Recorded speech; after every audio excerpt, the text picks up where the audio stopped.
Hello everyone, and welcome to my Sister Wives For You channel. I hope everyone is having a wonderful day.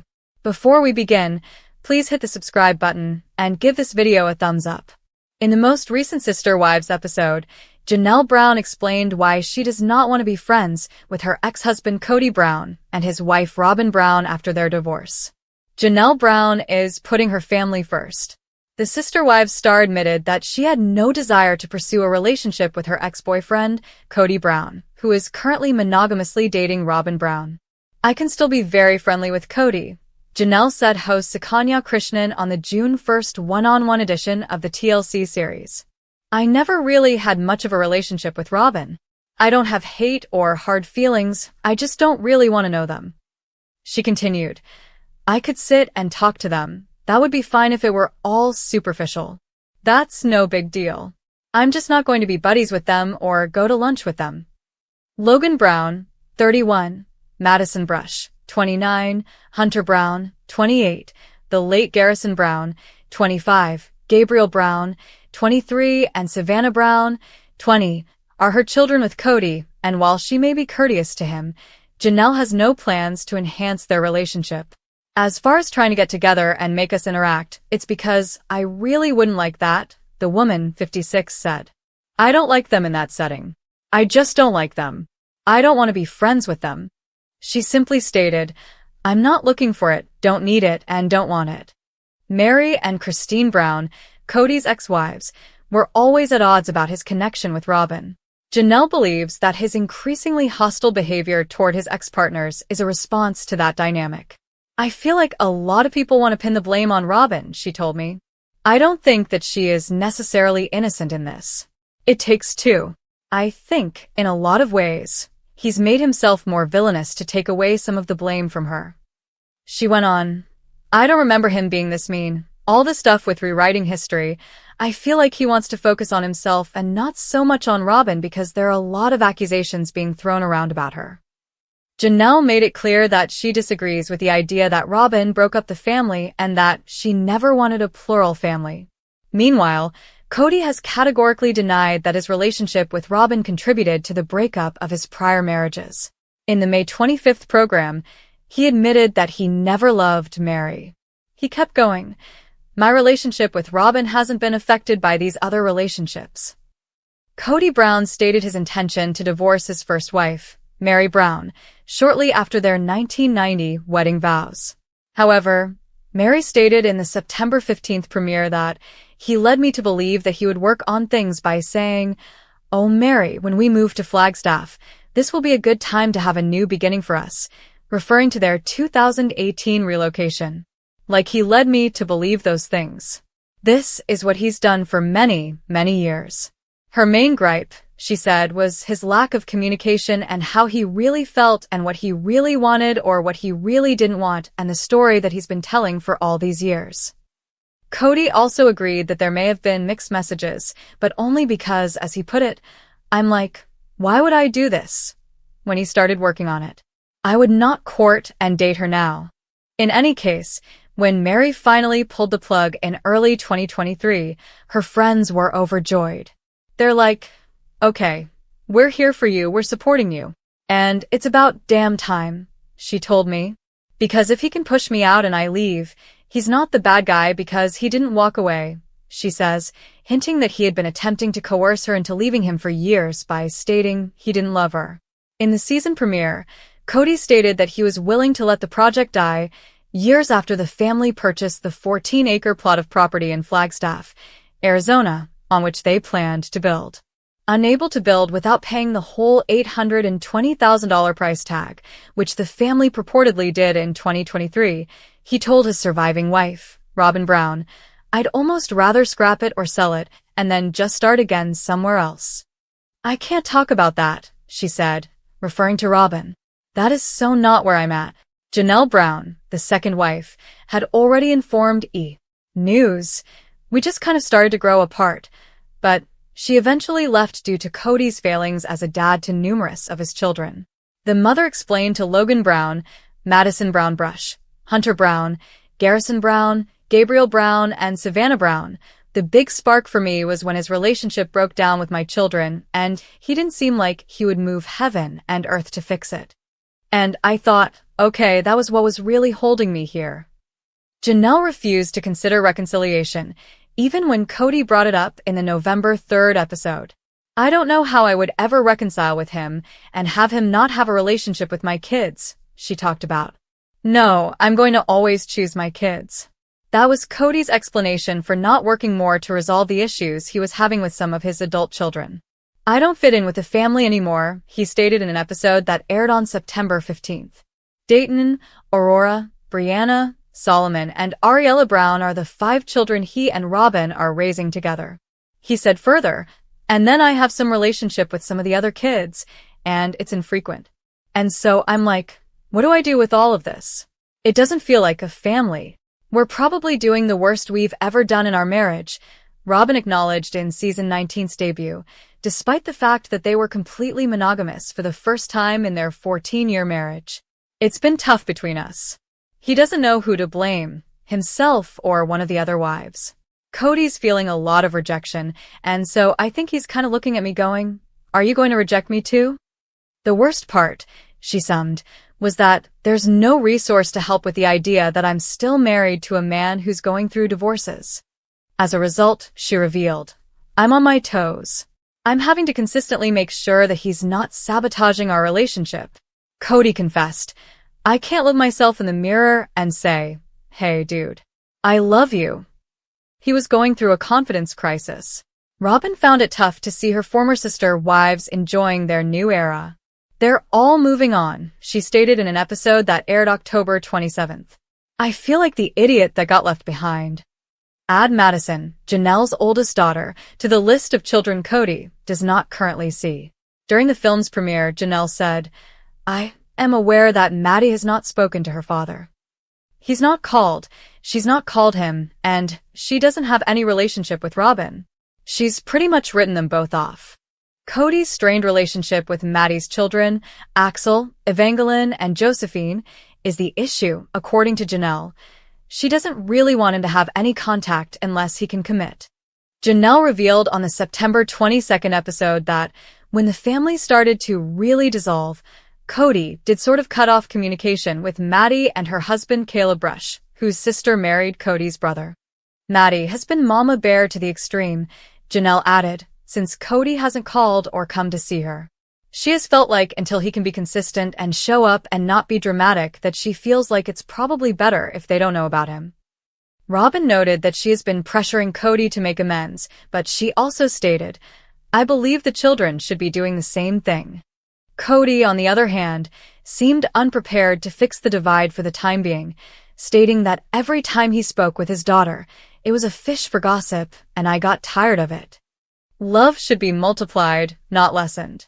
However, Kody admitted that he did just that when he previously stated that he had never loved his ex-wives. During the one-on-one show on June 15th, he asserted that he was reeling from them, trashing him, claiming, it's more of like a knee-jerk reaction. I was deep in the throes of reactionary vitriol for the past 3 years. He said that this is why, during their anniversary party, he suggested to Meri that he had never truly loved her. In a September 2024 episode, Meri informed a friend about the conversation and stated that she was positive he loved her. In a confessional, Leon Brown's mother questioned why he even proposed if he didn't. When a single young man meets a single young woman, why would he choose to marry her and just affirm and force love for her when he didn't love her? She thought about it. How cruel is that? To pick me out of a crowd and just be like, I pick you to try to force myself to love for the next 32 years? In his confessional, Kody said, oh, Meri has her little accusations now. He would acknowledge, though, that they never enjoyed their honeymoon. This marriage was on the rocks for the entire marriage, he demanded during the October 20th show. And how would I know that?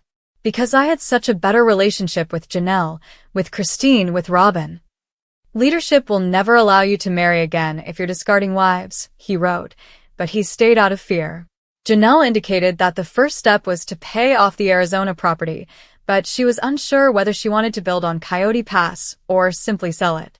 I think I'm going to have to lawyer up, She acknowledged to her ex-sister wife Christine Brown in the September 22nd episode, as Kody refused to discuss the situation with her. "Because I think that's the only way I'm ever going to get any kind of decision out of him." In addition, Janelle admitted that, in the absence of a valid marriage to Kody, "I really have no legal rights to make any kind of claim on Kody's property." In her own words, "It's not like I'm just calling a lawyer and saying I need to divorce this person.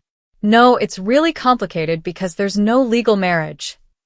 Kody believes he no longer trusted Janelle, therefore he did not discuss their Arizona property with her. "We will pay off the property when the time comes," he stated during a confessional in the September 22nd episode, adding, "And I'm not giving you any details about what I'm doing or whatever, because I'm tired of disclosing information that goes through the gossip mill of our broken family." In her own interview, Janelle described it as a case of pot calling the kettle black. She said, "He leaks like a sieve. He told me stuff about his other relationships and his other wives that I was like, I don't think you're supposed to be telling me that." When their love was still growing rather than dwindling, the family would put all of their money into a single pot. On the episode of September 22nd, Janelle stated, "We would use all the resources to help one person, then we would all rally to support the other person. That's how it always worked until the last 10 years or so. And all of a sudden it's been about my estate, and everyone needs their own estate." When ROBYN needed a place to live, they all pitched in to help her buy a $1.65 million 5-bedroom home in Arizona. It went up for sale in August. According to ROBYN, the intention was to aid the family. However, Janelle was turned down when she requested that they all sign the mortgage. Kody was like, No, we need to protect, ROBYN's estate," Janelle remembered. Janelle went on to explain that she would like her portion of the Coyote Pass earnings now that she's leaving the family, and "I'd like to recoup some of the money I put into ROBYN's house. However, it may be tough to sell. We were working together for so long," ROBYN remarked. ROBYN continued, "It's like, how do you calculate? How do you figure that out? It's so confusing." When Janelle claimed to owe them money, Janelle was frustrated with the family's failure to pay off Coyote Pass, alleging that Kody had all these other debts. Despite this, she has watched him purchase other assets, such as trailers and house furnishings. She said, "I see all the art on their walls," referring to ROBYN and Kody's home. Kody stated that a substantial percentage of his money was used to acquire cars, basically had a fleet, and insurance for the children. "I see all these things. And that's fine. I have money, and I've spent it on things, too. I used to be surprised at how nice her backyard was. It was completely finished. And there was always, stuff at her house. And I was like, wow. Huh." Janelle added, even though she claimed she had no idea how Kody and ROBYN managed their finances. Eventually, she claimed, "It doesn't prioritize what I need or want." This situation weakened her. "I think after a while, I began to see it, and my kids were getting very angry about it, like my adult children. Like, what the hell, Mom?" However, ROBYN believes she was exceedingly frugal after her first marriage failed.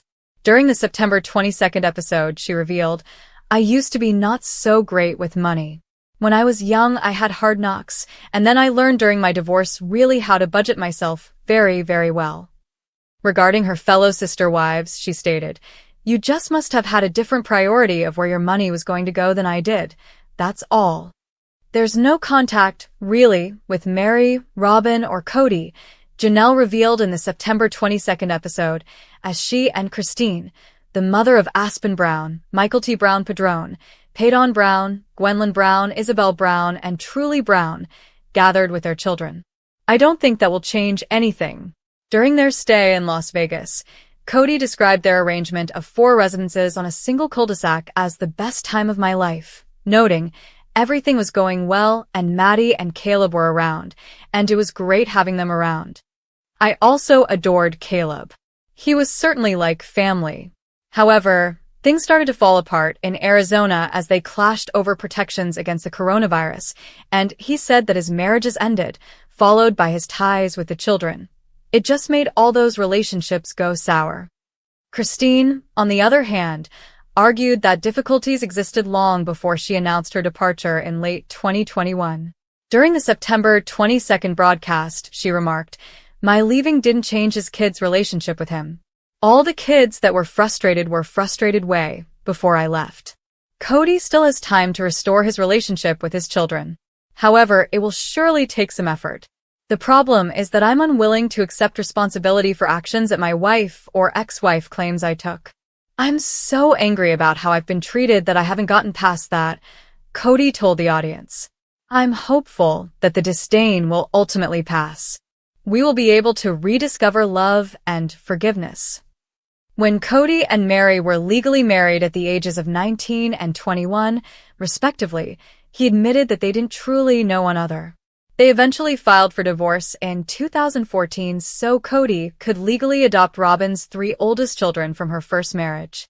She was really different when we got married, and I believe that Meri had some baggage that I was unaware of, Kody said. He added that everything was a conflict and stated, "I can't live in a world where she is constantly angry at me." At first, I felt like I could live with it. But he couldn't get out. "A man with numerous marriages," said Kody, "if he wants to stay faithful and in the faith, he cannot request a divorce. It's not authorized." So, I was unable to leave that relationship. At the same time, I did not necessarily want to end the relationship. I wanted to know if we could save and repair it. He admitted that Meri's confidence that everything will be settled was the source of the ambiguous messages. Nonetheless, Kody went on to remark, "I'm trying to be curious with her, and I'm bored. She wasn't nice, fun, kind, or interesting."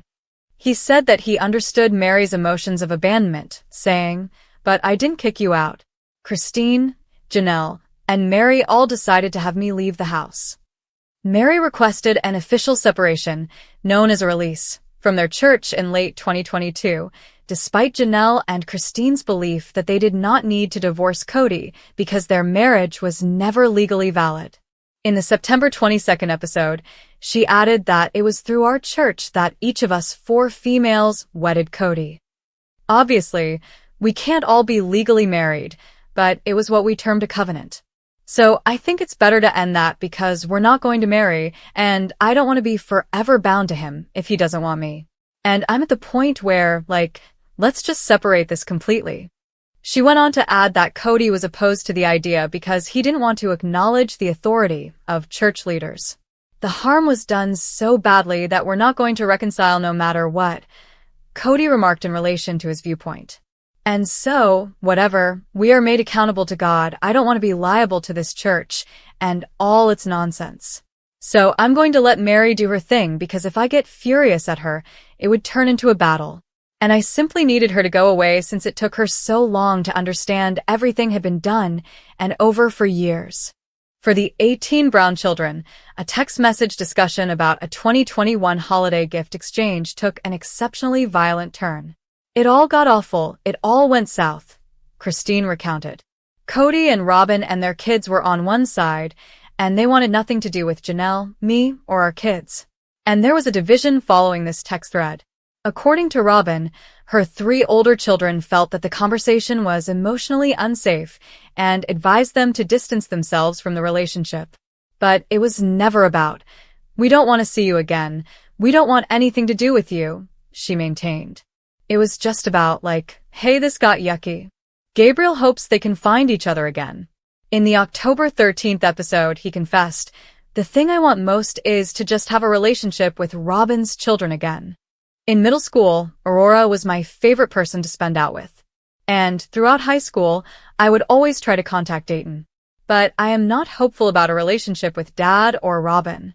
When Aurora's mother married Kody in 2010, she insisted on joining the family, saying, "I have been told directly, multiple circumstances by multiple different people, that I was not accepted, that I wasn't their sister, and that they didn't think or perceive me that way." Brianna, her sister, also stated that her parents could have done a better job with, connecting us as a family, and it never really happened. Christine, on the other hand, isn't sure how they prolonged their embrace. She made sure ROBYN and ROBYN's children were invited to everything. "I would just say, just come into the house anytime you want," She also stated that Michael T. Brown Padron lived with ROBYN's children for a period and that her daughter Isabel Brown was very close to them. There were hard times and my kids were frustrated, but they always consider ROBYN's kids their siblings just the same.